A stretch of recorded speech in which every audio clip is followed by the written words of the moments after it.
With the name of Allah, who is the most beneficent and the most merciful. Dear student, I hope that you will be fine. Today I am here with a new presentation, change of voice. ये बहुत ही important topic है, change of voice, और बहुत ही confusing topic भी है, but अगर आप इसे अच्छी तरह से practice कर लेंगे, it will be very much convenient for you people, और आपके लिए बहुत आसान हो जाएगा. So देखते हैं change of voice. Total number of tense जो हैं वो हैं 12, और उसमें से जिन टेंसेस के मीन्स एक्टिव वॉइस के पैसिव वॉइस बन सकते हैं वो हैं 9. मीन्स के आपका जो 3 टेंसेस हैं वो वैसे ही स्किप हो जाएंगे. अब वो 3 टेंसेस कौन से हैं जिनका पैसिव वॉइस नहीं होता, तो वो परफेक्ट कंटिन्यूस के टेंस हैं. Means present perfect continuous, past perfect continuous and future perfect continuous. When you are talking about the active voice and the passive voice, you must know the arrangement of the active voice sentence and the passive voice sentence. So सबसे पहले जो है वो आप active voice की arrangement देखेंगे. Active voice में हमेशा सब्जेक्ट, वर्ब और ऑब्जेक्ट का जो है वो सेंटेंस को सब्जेक्ट, वर्ब और ऑब्जेक्ट की फॉर्म में अरेंज किया जाता है. सब्जेक्ट जो है अ पर्सन हु परफॉर्म यानी काम करने वाला. Verb is actually a function, verb जो है वो बजाते खुद एक काम है, और ऑब्जेक्ट जिस पर काम किया जाए उसे आप ऑब्जेक्ट कहते हैं. अब ये है आपकी एक्टिव वॉइस अरेंजमेंट, इसे आपने कन्वर्ट करना है पैसिव वॉइस अरेंजमेंट में. सो बेटा पैसिव वॉइस अरेंजमेंट में करना ये है कि आपने ऑब्जेक्ट को सब्जेक्ट की जगह पे ले आना है. उसके बाद आपका हेल्पिंग वर्ब आएगा, हेल्पिंग वर्ब के बाद आपका मेन वर्ब आएगा. अब जब भी आपको एक्टिव वॉइस सेंटेंस गिवन हो and you have to convert the active voice into passive voice, तो एक्टिव वॉइस से जब आपने पैसिव वॉइस में जाना है तो always third form of verb will be used. हमेशा जो है वो थर्ड फॉर्म ऑफ वर्ब आप यूज करेंगे, साथ बाय का यूज करेंगे, और फिर लास्ट पे आप सब्जेक्ट को मार्क कर देंगे. अच्छा जी, सबसे पहले हम स्टार्ट करेंगे अपने इंडेफिनिट टेंस से कि इंडेफिनिट टेंस के एक्टिव वॉइसेस को किस तरह से पैसिव वॉइस में चेंज करते हैं.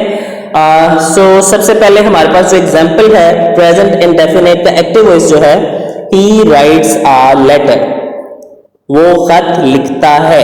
अब इसे पैसिव वॉइस में कन्वर्ट करना है, तो बेटा जब तक आपको ये नहीं पता होगा कि सेंटेंस में सब्जेक्ट, वर्ब और ऑब्जेक्ट कौन सा है, you will not able to convert the active voice into passive voice. तो सबसे पहले आप जो है इसमें आइडेंटिफाई करें कि आपका सब्जेक्ट क्या है, वर्ब क्या है और ऑब्जेक्ट क्या है. तो ही जो है बेटा ये आपका सब्जेक्ट है, राइट्स जो है ये आपका वर्ब है, और अ लेटर आपका ऑब्जेक्ट है. मींस ये आपकी एक एक्टिव वॉइस अरेंजमेंट है जिसे आपने पैसिव वॉइस अरेंजमेंट में कन्वर्ट करना है. सो इसकी जो पैसिव वॉइस अरेंजमेंट होगी वो होगी a letter is written by him. A letter is written by him. यहाँ पे मेन जो आपका बेटा एक कॉन्सेप्ट जो समझने वाली बात है वो ये है कि आपको प्रेजेंट, पास्ट और फ्यूचर के हेल्पिंग वर्ब याद होना जरूरी है. सो यहाँ पे ही राइट्स अ लेटर को जब आप कन्वर्ट करेंगे, so it will be a letter is written by him. आपको पता है कि आप पैसिव वॉइस में हमेशा third form of the verb use करते हैं. उसके बाद बेटा आपके पास है पास्ट टेंस. अब पास्ट टेंस में आपको पता है या तो डिड यूज होगा या second form of the verb use होगी. ये दोनों चीजें आपको बताएंगे कि जो एक्टिव वॉइस की जो सेंटेंस है, एक्टिव वॉइस की जो स्टेटमेंट है, that is in past tense. ठीक है, या आपको डिड नजर आएगा या डिड के साथ आपको second form of the verb नजर आएगी, then you will be able to identify that the statement is in past indefinite tense. और जब पास्ट इंडेफिनिट टेंस होता है उसका पैसिव वॉइस में जब हम कन्वर्ट करते हैं तो हम पास्ट के हेल्पिंग वर्ब यूज करेंगे जो कि वॉज और वर है. सो इसकी भी एग्जांपल देख लें. He wrote a letter, he wrote a letter. So फिर इसमें से आइडेंटिफाई करें what is the subject, what is the verb and what is the object, और फिर उसकी अरेंजमेंट को चेंज कर देंगे. A letter जो है वो आपका ऑब्जेक्ट है, it will be at the position of subject. So a letter singular है तो इसके साथ was यूज करेंगे. A letter was written by him, a letter was written by him. ये है आपका पास्ट एंड डेफिनेट का पैसिव वॉइस. नाउ बेटा you are going to future indefinite tense. Future indefinite tense. अच्छा जी, फ्यूचर इंडेफिनिट में जो आपकी स्टेटमेंट है एक्टिव वॉइस की वो है he will write a letter, he will write a letter. So इसे जब हम चेंज करेंगे पैसिव वॉइस में तो आ जाएगा a letter will be written by him, a letter will be written by him, a letter will be written by him. उसके बाद बेटा आपके पास है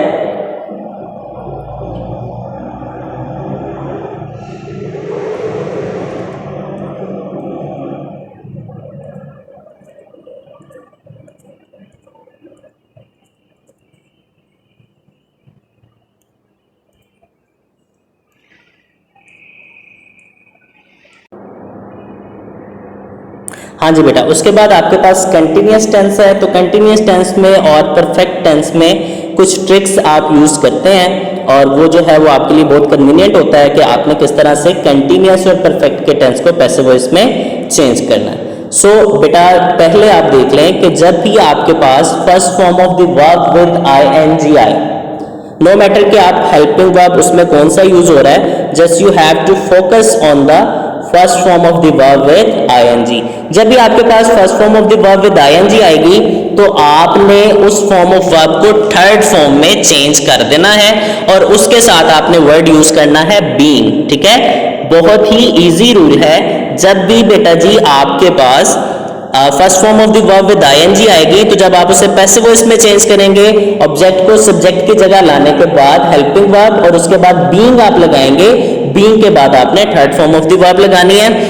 first of all we have the present continuous tense.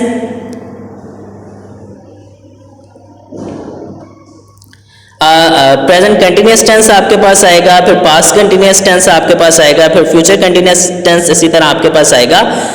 सो जो प्रेजेंट कंटिन्यूअस का tense है, he is writing a letter. So a letter जो है वो ऑब्जेक्ट है, ये सब्जेक्ट की जगह पे आ जाएगा। A letter is being written by him, a letter is being written by him. This is the passive voice of present continuous tense. Now we are moving toward past continuous tense. तो past जो है was से आपको पता चलेगा the tense is in past continuous form. He was writing a letter, so it will be convert into a letter was being written by him, a letter was being written by him, a letter was being. Now बेटा we shall inshallah discuss the future continuous tense and its passive voice. He will be writing a letter.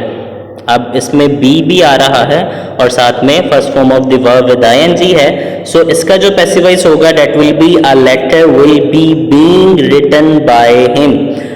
इसमें बेटा दो आपके पास जो हैं वो alternate changes हैं। एक आप बी को एज इट इज यूज करेंगे और आपको पता है कि first form of the verb with ING को हमने बीइंग में कन्वर्ट करना होता है और साथ में third form of the verb use करना होती है। So he will be writing a letter. The passive voice of the sentence is a letter will be being written by him. Now we are going toward perfect tense.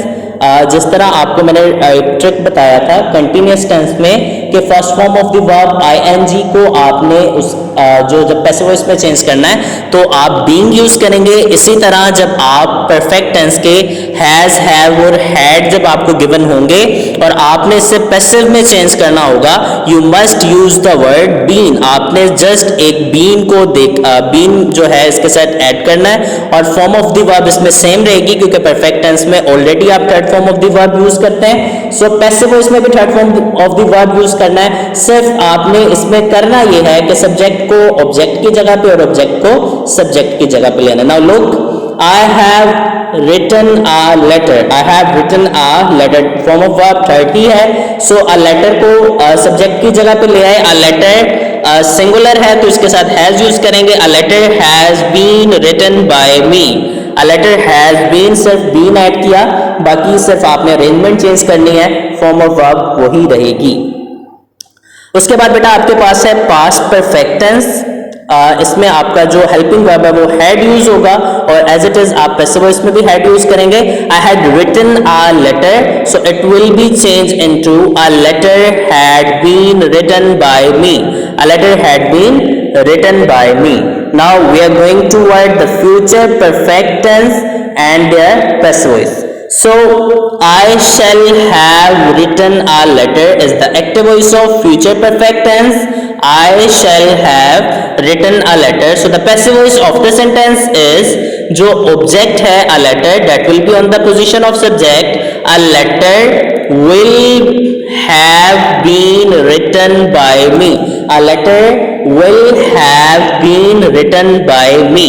Now बेटा जो आपका homework है वो आप जो है वो देख लें। आपने ये जितनी भी आपको ऊपर इंफॉर्मेशन दी है एक्टिव वॉइस पैसिव वॉइस की और जो एग्जांपल्स हैं ये सारा काम आपने जो है वो अपनी नीट कॉपीज पर करना है और इसकी जो प्रैक्टिस है वो आपने बोर्ड ग्रामर एंड कंपोजिशन में प्रेजेंट पास्ट और फ्यूचर की एक्टिव वॉइस की जो एक्सरसाइजेज हैं उसे आपने पैसिव वॉइस में चेंज करना है। लेकिन आप जो एक्सरसाइजेस को पैसिव वॉइस में चेंज करेंगे वो आपकी प्रैक्टिस होगी, वो आप रफ कॉपी पे करेंगे। नीट कॉपी पे आपने सिर्फ ये जो आपके सामने स्क्रीन पे आ रहा है ये आपने लिखना है और एग्जांपल्स भी लिखनी है, ईच एंड एवरीथिंग। जो कुछ भी I have discuss on this lecture वो सारा कुछ आपने अपनी कॉपीज पर नोट करना है और जो बोर्ड ग्रामर और कंपोजिशन में आपका प्रेजेंट पास्ट और फ्यूचर इंडेफिनिट की एक्टिव वॉइस की एक्सरसाइजेज हैं उसे आप पैसिव वॉइस में प्रैक्टिस के तौर पर चेंज करेंगे।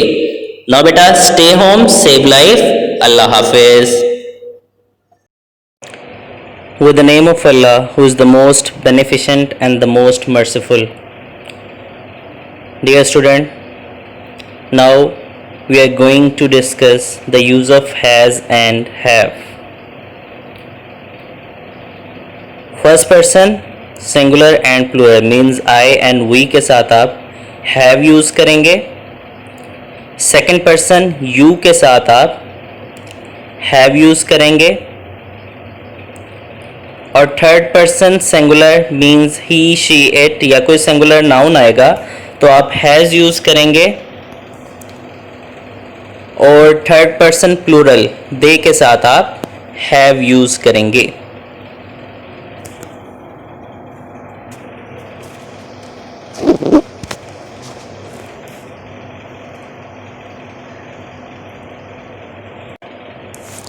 Now look at the examples please. He has a knife. The girls has keys. They have many books. You have a dog in the house. I have a fine camera. We have a precious watch. His brother has many kites. The horse has 4 hoofs. The beggar has no stick. The fruit seller has no apples. The passengers have no luggage. Has the cow 2 horns? Has the soldier sharp sword? How many cars has the rich man? अब यहाँ पे बेटा the has indicates the rich man. Rich man है singular तो ये rich man के साथ जो है वो आप has लगाएंगे। How many cars has the rich man? Has the poor man no bicycle? Has the poor man no bicycle? Now these are the examples of use of has and have.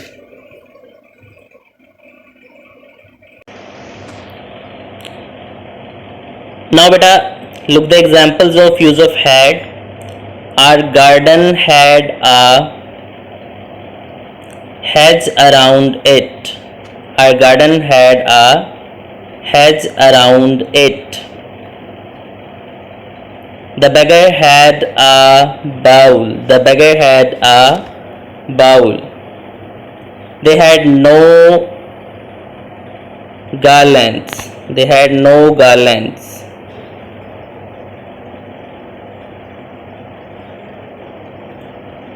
I had no beautiful picture. I had no beautiful picture. You had no dog in the house. You had no dog in the house. My brother had no land. My brother had no land. The servant had 10 rupees. The servant had 10 rupees. The farmer had 2 bullocks. The farmer had 2 bullocks. Had they any honey? Had they any honey? How long a piece of cloth had the girl? How long a piece of cloth had the girl? Had the king a crown on his head? Had the king a crown on his head?